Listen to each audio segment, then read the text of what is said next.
Good afternoon.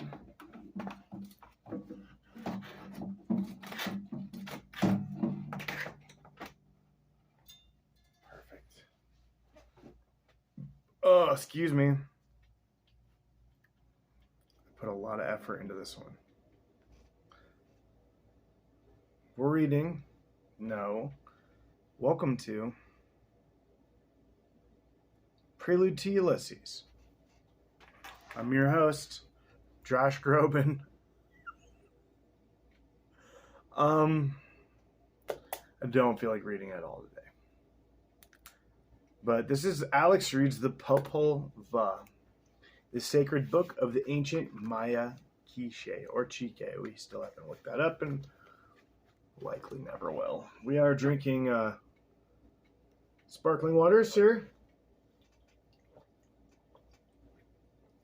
on set. I'll read a little bit. I put a lot of effort into that. Doesn't that look cool? Do you see it? Okay. So last time I was like, hey, who wrote this? And they're like, well, we don't know. This time, it's the writings of Father Ximenez. I've got faith of the heart. Oh, it's bright. Okay. This is Alex reads the Popol Vuh. This is part.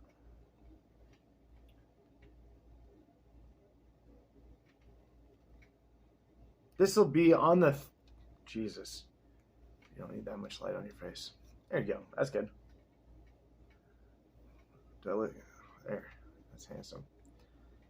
Read the book. Okay. The writings of Father Ximenez. From the first years of the colonization, the Spanish missionaries were aware of the need to learn the languages of the Indians in order to communicate with them directly and to instruct them in Christian doctrine. The first bishop of Guatemala, Señor Meriquin, recommended that the friars and secular clergy study the native dialects and compose their preachings and sermons in the mother tongue of the natives. The same prelate, Prelate, composed some of the first works of this kind, and thus began the long series of grammar. I don't remember what the word prelate means. I've looked it up twice already, so we're not going to do it a third time. Not today. I think it's like some person that's like a clergyman. All right, let's keep going then. Or let's get started, really, you know. Look how I wrote Father.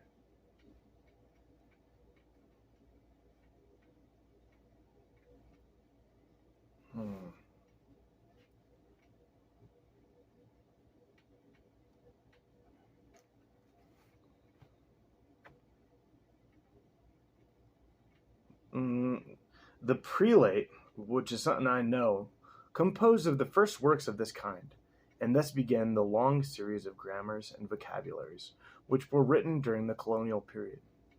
A distinguished Dominican friar, Father Domingo de Vico, who in 1555 sacrificed his life in the Pacific conquest of the provinces to the north of Verapaz. Sacrificed his life for what? Sacrifice is like a kind of a currency, sort of. You don't just sacrifice for nothing, right? Maybe if I continue reading the sentence, it'll tell me the answer. Sacrificed his life in the Pacific conquest of the provinces. Oh, he sacrificed his life in the conquest. The conquest was the sacrifice. He sacrificed for the name of the conquest. Okay. So, not a cool dude. Why would you call him distinguished? I wouldn't have thought that. That was the word you would use before saying he died brain raping people in Central America. I mean, conquest, what does that even mean? I don't know much about the conquest at all. Go figure. Okay, let's read. Wrote several works for teaching the languages of the country. many short works of a religious nature, and a voluminous treatise. Voluminous is a fun word. Many short works of a religious nature, and a voluminous treatise on the Christian doctrine entitled Theologia de Indios. Theologia de Indios, according to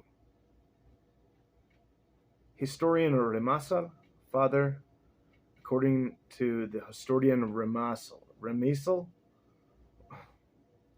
Father Vico also composed a book in which contained all the histories, fables, counsels, fiction, and errors in which they, the Indians, lived, refuting them in order to dissuade the natives from them. Okay. So he wrote a whole thing about how they're doing everything wrong. I'm going to eat some honey right here, right on camera.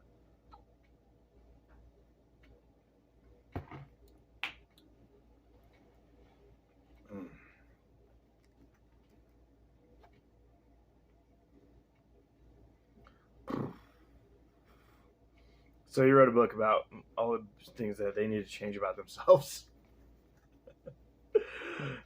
That's ballsy. It's a ballsy move. An admirer of the works of Father Vico. Admirer. I liked how you told those people they were doing everything wrong. Man.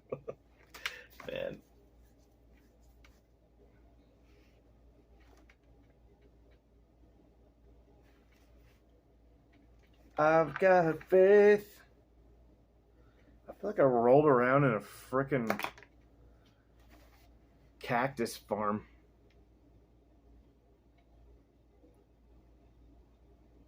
An admirer of his works said an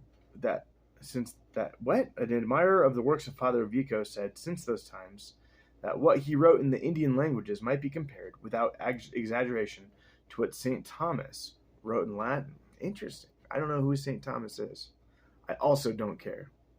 I think calling yourself a saint or being called a saint without telling people to stop calling you a saint is not unsaintly. Not a saint. Not saintly. Saint anonymous. No. Unsaintifiably. Unsaintable. Not saintly activities. I don't know what a saint is. You look that up. That's fun. We'll look up the word saint. Ooh, please be a dog, please be a dog, please be a dog. Stick. Shrod.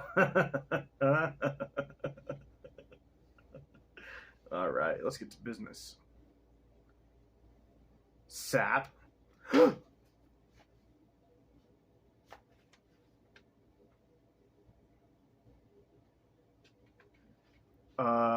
Salt. Safe sex. Safe light. Safe house. Safe. Safari jacket. What am I looking up? Okay, yeah, went the wrong direction, that's for sure. Sailor. Sailga. Saint. One of a breed of a very large heavy dogs with a massive head and a dense red and white or brindle and white coat, bred in the Swiss Alps. Just kidding, guys. That's a Saint Bernard. Can't believe you fell for it. I cannot believe you. All right. I've got faith. Yeah. Saint, a person of exceptional holiness, unmeasurable. Formally recognized by the Christian Church, especially by canonization. That's when they put a Bible in a cannon and they shoot it at you. If you flinch, you get punched in the arm 3 times and you're not a saint.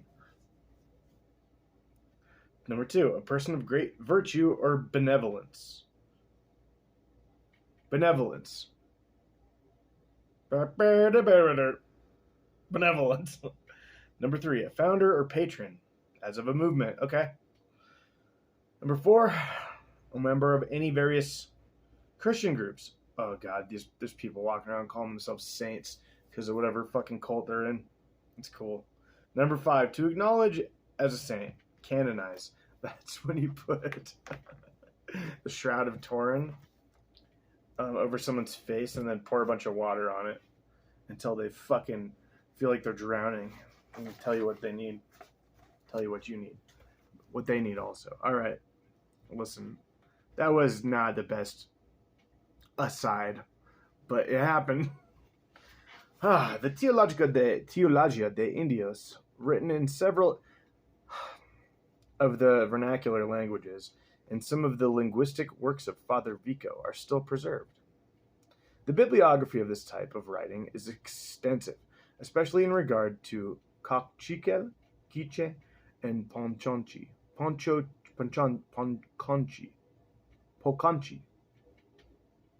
Poconiki?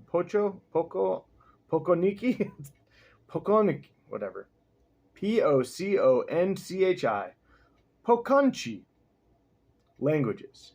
Some of these works have been published, many have been lost, and others, like those of Anlio, Baceta, and Ximenez, about the Chique or Quiche language, may be consulted in the original manuscript, and in photographic copies in the libraries and archives of America and Europe.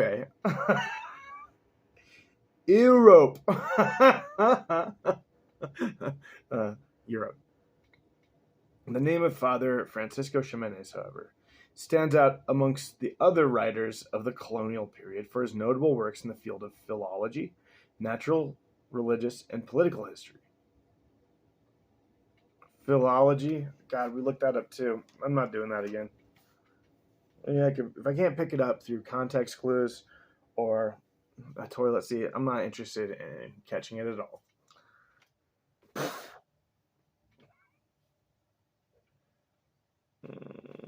Ximenez was born in Ecija, province of Andalusia, Spain, in 1666, and came to Guatemala in a boatload of clerics, as he himself says, in 1688.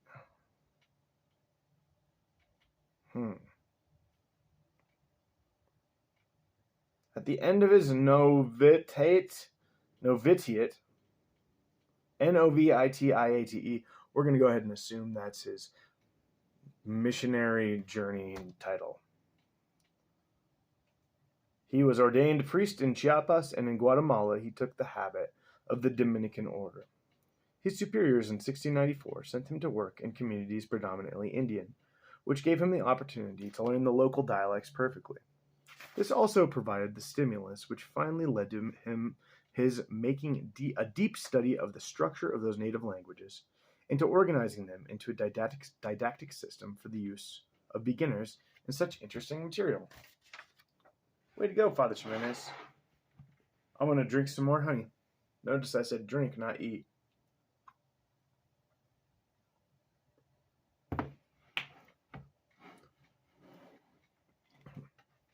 When you say you're going to eat some honey, that means you're going to take a little dab of honey. When you say you're going to drink some honey, that means you're going to start slurping. The more you know. From 1701 to 1703, he was a priest of Santo Tomas Chuila, or Chichicastenango, and during his period he discovered the manuscript presented here, which contains the history of the Chique Indians, or Quiche. The next year found him in Rabanal, another community of Chique or Quiche Indians, where he remained for 10 years. In 1715, he was in charge of the parish of Xenacoj, Xenacoj,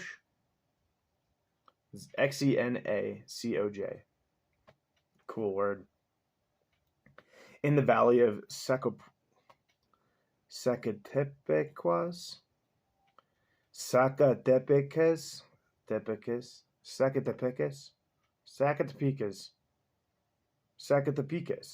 I think that's it.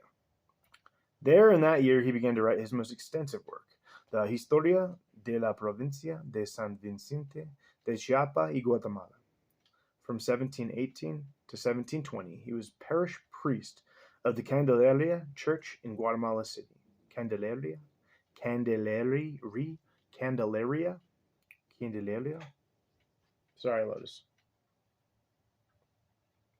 The year 1721 found him again in Quiche territory and in charge of the parish of the Sacolpas, where he remained in all probability until 1725. In the chapter of the Dominican order held in the latter year, he was named superior of the order's house at Sacapolas. In this quiet and peaceful place, he must have written the rest of the Historia de la Provincia, and there on August 30th, 1722, he says he began his last work, the Historia Natural del Reino de Guatemala, only the first volume of which has come down to us. In Sacolpas, in 1721, he finished book. Why are we going backwards in time? We were doing so good briefly for being going straight forward. Okay, whatever. He probably completed this work in 1722. In 1729, he returned to the capital of the colony and again took charge of the parish of the Candelaria. In November of the same year, at the request of the congregation of Santo Domingo, he was named presentado. Doesn't that mean present or is president? It just says presentado because of his preaching. He must have died at the end of that year or at the beginning of the following. For according to the record of the provincial chapter of the order held in Guatemala on January 13th, 1731, the letters of the patient, how do you spell patient? P-A-T-I-E-N-T, patent. Okay, the letters of the patent of his appointment, which arrived in 1730, could not be executed because he was already dead.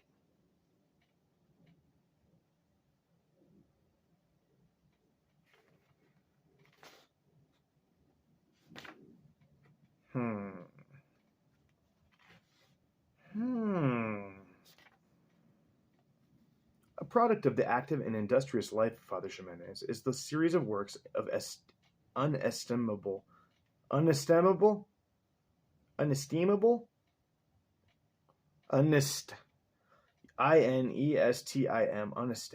value, big value, or small, or undefinable, or something else, or something not else.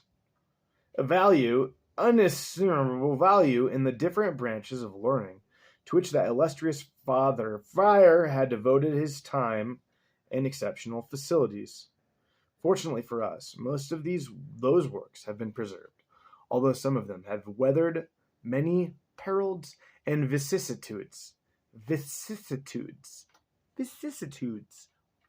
That's plural for one vicissitude.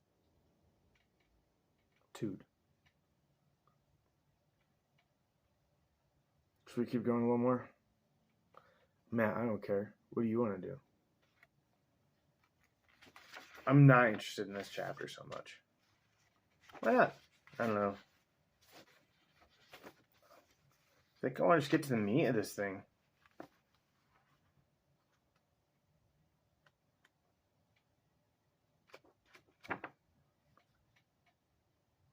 The life of Mr. Ximenez, I don't think is that intriguing. It has not much to do with the love I have, or for my desire to read this book, right? Vicissitudes. We're going to put a pin in that. I'm just not into it. I haven't been reading much lately. Just fucking burnt out. Yeah, whatever.